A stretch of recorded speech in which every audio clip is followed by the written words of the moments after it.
ओम शांति। यह नवरात्रि का पर्व है, शक्ति की आराधना का पर्व है। यह पर्व है पुरुषार्थ का, दीप के दिव्यार्थ का। नवरात्रि मनाई क्यों जाती है और उसके बाद जो 10वां दिन होता है ये मनाया क्यों जाता है? तो आज के इस प्रोग्राम में हम नवरात्रि और दशहरे की सार्थकता को जानेंगे और दिव्य शक्तियों से अपने जीवन को विभूषित करके साधारण मनुष्य से देवता बनने की सीढ़ी पर अग्रसर होंगे। तो आइए सबसे पहले इस कार्यक्रम की शुरुआत एक सुंदर नृत्य के माध्यम से करते हैं।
इस सुंदर नृत्य प्रस्तुति के लिए कुमारी रोशनी का बहुत बहुत धन्यवाद। नवरात्रि में हम अखंड ज्योत जलाते हैं और विशेष रूप से नारियों का सम्मान करते हैं। कन्याओं को इस समय देवियों की तरह पूजा जाता है। तो इस अखंड ज्योति का क्या अर्थ है और क्या नारियों का सम्मान केवल 9 दिन ही पर्याप्त है? आइए लेकर चलते हैं आपको दिल्ली के इंदरपुरी और जानते हैं इसका अर्थ। ओम शांति। आप सभी को नवरात्रों की एवं दशहरे की ढेर सारी शुभकामनाएं। नवरात्रों का त्योहार आते ही चारों तरफ पवित्र वातावरण बन जाता है। हर तरफ गीत संगीत हवन कीर्तन आदि होते हैं एवं अखंड ज्योत जलाए जाते हैं। तो वास्तव में यह अखंड ज्योत हमारी आत्मा का प्रतीक है जो ज्ञान घृत से जलता है और हमारे चारों तरफ वातावरण को पवित्र बनाता है तथा हमें शक्ति प्रदान करता है। कहते हैं एडिसन ने अंधेरा दूर करने वाला बल्ब बनाया, परंतु एक बल्ब के छूते ही दूसरा बल्ब जल उठे, ऐसा बल्ब नहीं बना। केवल परमात्मा ही वो लाइट है जो हमें ज्ञान मुरली से रोज छूता है और प्रकाश से भर देता है, शक्ति से भर देता है, जिससे हम मनुष्यों के दुखों रूपी अंधेरे को मिटाकर के सुखों रूपी प्रकाश से भर सकें। और दूसरी सबसे ज़रूरी बात, हमारे घर में जो देवी के रूप में माँ हो, बहन हो, बेटी हो, उनका कभी अपमान नहीं करना चाहिए, उनका सदा सम्मान करना चाहिए। दुर्भाग्यवश हम ऐसे कुछ शब्दों का प्रयोग करते जिससे इनका अपमान होता है। इसलिए हमें ऐसा कुछ नहीं खाना चाहिए जिससे हमारा बोल और व्यवहार तामसिक हो जाए। इसलिए नवरात्रि के दिनों में व्रत रखा जाता है। तो वास्तव में व्रत बुराइयों को छोड़ने का प्रतीक है, परंतु बुराइयों को हम तभी छोड़ सकते हैं जब परमात्मा के साथ योग लगाएं। तो ये वास्तव में 9 दिनों के लिए ही नहीं है, बल्कि 9 दिन का तो यह अभ्यास है। हमें सदा ही माताओं बहनों का सम्मान करना चाहिए और बुराइयों का व्रत करना चाहिए, परंतु बुराइयों को हम तभी छोड़ सकते हैं जब परमात्मा के साथ योग लगाएं, और परमात्मा के साथ योग लगाएंगे तभी हमको शक्ति प्रदान होगी। तो आइए हम परमात्मा के साथ योग लगाएं और सच्चे सच्चे नवरात्रि मनाएं। आप सभी को फिर से ढेर सारी शुभकामनाएं। इस सुंदर व्याख्यान के लिए दीदी जी का बहुत बहुत धन्यवाद। देवी जिन्हें हम शक्ति कहते हैं, हाथों में अस्त्र शस्त्र दिखाते हैं, जिन्हें हम माँ भी कहते हैं, और चरणों में असुर को दिखाते हैं। तो वास्तविक रूप से ज्ञान की दृष्टि से इन सब चीजों का क्या अर्थ है? आइए लेकर चलते हैं आपको दिल्ली के महिपालपुर सेवा केंद्र पर और आदरणीय अनुसुया दीदी जी से जानते हैं इसके आध्यात्मिक रहस्य को। ओम शांति। आप सभी को नवरात्रों की बहुत बहुत मुबारक हो, मुबारक हो, मुबारक हो। देखो, ये नवरात्रे वर्ष में 2 बार आते हैं और हम सबको बहुत अच्छी समझानी शिक्षा देके जाते हैं। इन नवरात्रों के दिनों की बहुत अच्छी विशेषताएं हैं। एक तो इन 9 दिनों में हम पूजा पाठ करते हैं, साथ में पवित्रता शुद्धि का ध्यान रखते हैं, प्रतिदिन सत्संग भगवान को याद करते हैं और देवियों की पूजा करते हैं। तो इन दिनों में हमारा बहुत पुण्य का खाता जमा होता है। तो ये नवरात्रे विशेष रूप से हम क्यों मनाते हैं? तो हम देखते हैं कि एक तो इन दिनों में व्रत रखना बहुत अच्छा माना जाता है। जितने भी भक्त हैं, देवियों के पुजारी हैं, वो व्रत भी रखते हैं और शुद्धि का बहुत ध्यान रखते हैं, पवित्रता का बहुत ध्यान रखते हैं। तो ये नवरात्रे हमको शुद्ध बनना और पवित्र बनने का मैसेज दे रहे हैं। तो हमको ज़रूर इन नवरात्रों से ये सबक लेना है कि देवियों को क्या पसंद है, शुद्धि पसंद है। इसलिए 9 दिनों के लिए हम किसी भी तरह से शुद्धि को मेंटेन करते हैं। तो वास्तव में 9 दिन तो प्रैक्टिस कराई गई थी कि देखो इस पे कितना फ़ायदा है, पर हम सब ने तो ये पक्का कर लिया कि केवल 9 दिन ही हम इस शुद्धि को ऑब्ज़र्व करें, जीवन में लाएं, उसके बाद इसको भूल जाएं। तो इस बार हम ऐसे ना करें। इन 9 दिनों को हम अब जीवन के एक स्थान दे दें। 9 दिन हमारे कैसे बन जाएं? इस शिक्षा से, इस बहुत अच्छे अनुभव से जीवन में वो पवित्र रहना, शुद्ध रहना हम सीख जाएं। और दूसरा हम देखते हैं कि देवियों की जो हम पूजा करते हैं विशेष रूप से, और देवियों ने असुरों का संहार किया था, हाँ? इसलिए देवियों को, स्पेशली दुर्गा माँ को या काली माँ को दिखाते हैं बहुत सारे अस्त्र शस्त्र, है ना। उनके हाथ में स्वदर्शन चक्र भी है, तलवार भी है, भाला भी है, बहुत सारे अस्त्र शस्त्र दिखाए गए हैं। तो अब ये प्रश्न पैदा होता है कि क्या देवियों ने इन अस्त्र शस्त्रों का इस्तेमाल किया? तो आज हम आपको ये कहना चाहेंगे, बताना चाहेंगे कि देखो, जीवन में 2 शक्तियाँ होती हैं, एक आंतरिक शक्ति और एक बाह्य शक्ति, है ना। दोनों हैं, एक अंदर की शक्ति, एक बाहर की शक्ति। अगर हम आपसे पूछें दोनों शक्तियों में से ज़्यादा शक्तिशाली कौन सी शक्ति है, तो ज़रूर हम यही कहेंगे ना, अंदर की शक्ति। जिसका अंदर से बहुत शक्तिशाली स्वरूप होता है तो उसको बाहर से भी कोई डर नहीं लगता है, बाह्य रूप से भी वो शक्तिशाली होता है। तो देवियों को कैसे दिखाया? उनके हाथ में अस्त्र शस्त्र दिखाए हैं। तो क्या वो ऐसे अस्त्र शस्त्रों का इस्तेमाल करती होंगी?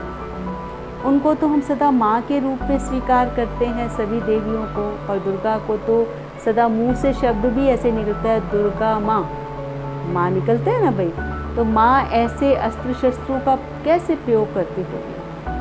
तो इन 9 दिनों का जो हम बहुत सुंदर महत्व को समझ चुके हैं और जीवन में समझ भी रहे हैं, और आपको जो इस प्रोग्राम के अंदर और जो नाटक के द्वारा और दूसरे कविता द्वारा, गीतों द्वारा आपको समझाया जाएगा कि कैसे ये जो दुर्गा माँ हैं, वो ये जो अस्त्र शस्त्र हैं ये बाह्य रूप से नहीं, आंतरिक रूप से इस्तेमाल करते हैं।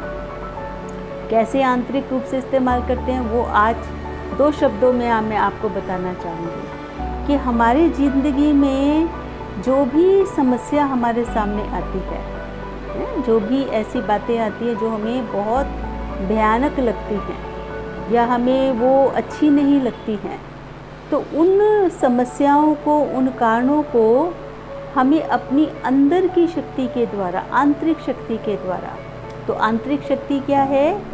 आंतरिक शक्ति है सहन करने की शक्ति, आंतरिक शक्ति है समाने की शक्ति, आंतरिक शक्ति है बहुत सारी जब बातें हो जाएं तो विस्तार को संकीर्ण करने की शक्ति, ऐसी परिस्थिति हो जहाँ पर दूसरे को सहयोग की ज़रूरत है तो सहयोग देने की शक्ति। ये सब विभिन्न शक्तियाँ जो हमारे सामने, जो विभिन्न परिस्थितियाँ आती हैं, जो हमारे जीवन में दुखी कर देती हैं हमारे जीवन को, तो उन परिस्थितियों को, उन समस्याओं को हम अपनी इस आंतरिक शक्ति के द्वारा, कौन सी बात आई और हमने उस बात को ठीक से समझ लिया तो सहन कर लिया, चुप हो गए। कुछ बात हुई, बहुत सारी बातें हुई तो हमने पुरानी बातों को भुला करके अब दोबारा से आज नए रूप से अपने साथ जो भी सामने वाला है उनके साथ हमने प्यार से व्यवहार कर लिया।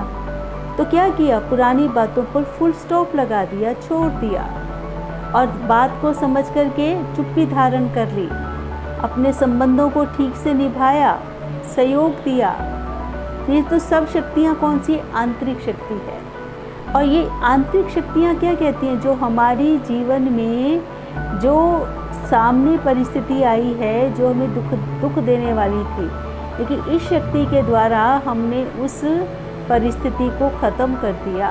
तो जैसे हमारे सामने कोई असुर आया था, वो दुखी करने वाली बात आई थी, हमने उस आंतरिक शक्ति से स्व का दर्शन करके, स्व को समझ करके कि हम सब भगवान के बच्चे हैं, ईश्वर की संतान हैं, तो हमको बदला नहीं लेना है, हमको बदल के दिखाना है। तो हमने क्या किया? क्षमा कर दिया, समझ लिया कि अगर हमारा ये पुराना हिसाब किताब है तो अब ये इस बात के द्वारा सहन करके ख़त्म हो रहा है ना। पुराना शायद मैंने कुछ गलत किया था, इसलिए वो अभी जो मेरे सामने ये बात आई है, ये मेरे पुराना हिसाब किताब है, ऐसा समझ कर के मैं उसको छोड़ देती हूँ। तो बात कैसे आई थी? बहुत दुखी करने वाली बात आई थी, परेशान करने वाली बात आई थी, और वो परेशान वाली बात ज़रूर किसी न किसी व्यक्ति के द्वारा आई थी। तो वो व्यक्ति जो है वो मैं उस वक़्त कैसे लगता है, ये तो जैसे मेरे जीवन में बहुत बड़ा असुर के समान है, क्योंकि मुझे दुखी कर रहा है। वो कोई भी रिलेशन हो सकता है, हमारा भाई हो सकता है, बहन हो सकता है, पति हो सकता है, बेटा बेटी हो सकता है, पड़ोसी हो सकता है, हमारा मकान मालिक हो सकता है, हमारा किराएदार हो सकता है। लेकिन हमने उन बातों को इस ज्ञान की शक्ति के द्वारा समझ लिया, तो हमने उस बात को फोरगो कर दिया, छोड़ दिया। तो हमने क्या किया? अपने जीवन में आए हुए असर को ख़त्म कर दिया और अपने जीवन को कैसा रखा? शांत रखा, शीतल रखा। तो हम क्या हो गए? दुर्गा माँ की संतान हो गए। जैसे दुर्गा माँ के सामने जो असुर आए उनको माँ ने ध्वंस कर दिया, ख़त्म कर दिया।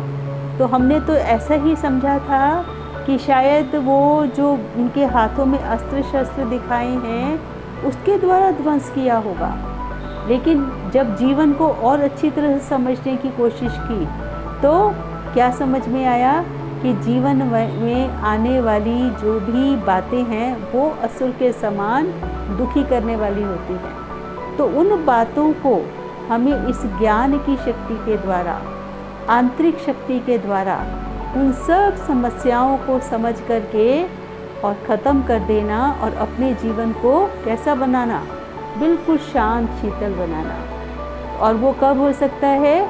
तो जो इन दिनों में हम पूजा पाठ करते हैं, अर्थात भगवान को याद करते हैं, तो जब भगवान का साथ होगा तो हमारे अंदर सहन शक्ति भी आएगी, समाने की शक्ति भी आएगी, सहयोग देने की शक्ति भी आएगी, क्षमा करने की शक्ति भी आएगी। तो ये सब शक्तियाँ हमें क्या कर देंगी? शक्तिशाली बना देंगी। जैसे हमारी माँ को, हम दुर्गा को, माँ को कैसे देखते हैं? शक्तिशाली रूप में देखते हैं। तो हमारे जीवन में भी जब वो माँ है, हम शब्द भी कह रहे हैं माँ, तो हम कौन हो गए? उनके बच्चे हो गए। माँ के तो हम बच्चे ही हैं ना। तो जब हमारी माँ ने अनेक प्रकार के असरों को ख़त्म किया, ऐसे हम सबको भी हमारे सामने जो समस्याएं आती हैं, व्यक्ति नहीं है समस्या, वो परिस्थिति जो है वो हमारी समस्या है। जैसे आजकल हम फ़ोन पर सदा क्या सुनते हैं? जो भी कोविड का पेशेंट है उससे घृणा मत करो। क्या करो? उस जो कोविड की जो समस्या है, उस कोविड की समस्या से आप लड़ाई करो। तो हमें व्यक्ति से लड़ाई नहीं करना है, हमें किससे लड़ाई करना है?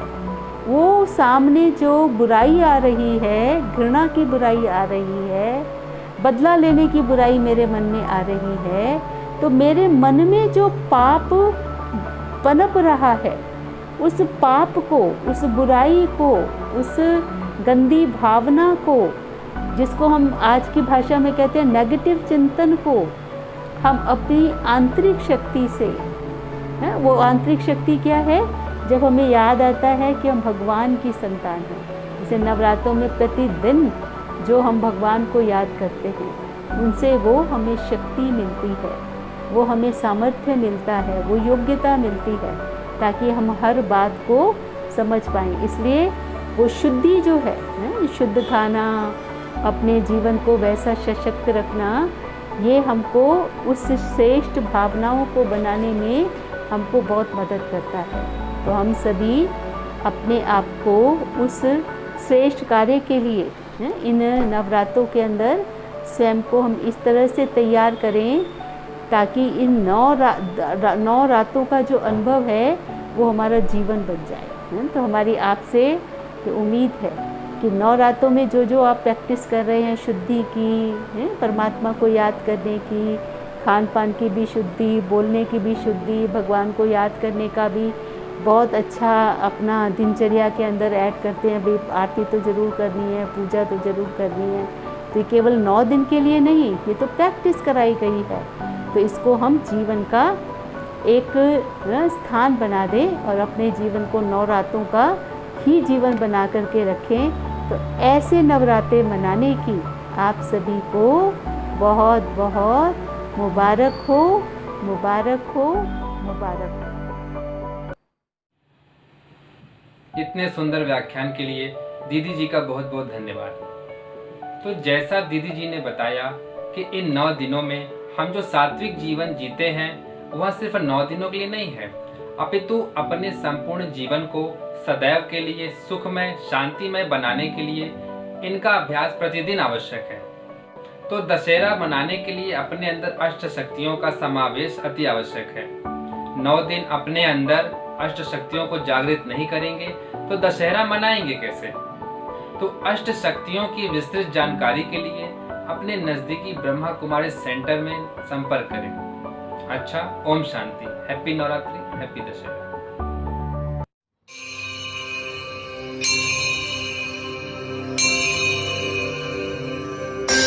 Thank you.